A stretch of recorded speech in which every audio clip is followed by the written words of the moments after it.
Alam nyo ba na medyo bagsak na ngayon ang earnings dito sa Facebook? Kung makikita nyo dito, puro barya-barya lang, mga cents na lang ang aking kinikita sa ating Facebook page. Nakakalungkot man, pero wala talagang permanente sa mundo. Kaya, importante talaga na maghanap pa tayo ng ibang pagkakakitaan. Ito ang ebidensya.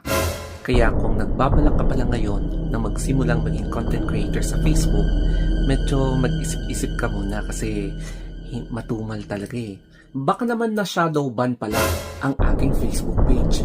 Kaya kilatisin natin kung recommendable pa rin ba yung Facebook page ko or hindi. Kasi yun yung isang indication kung bakit nasa-shadow ban ang isang account. Okay, i-check na natin talaga yung page ko kung may violation, kaya na shadow ban daw.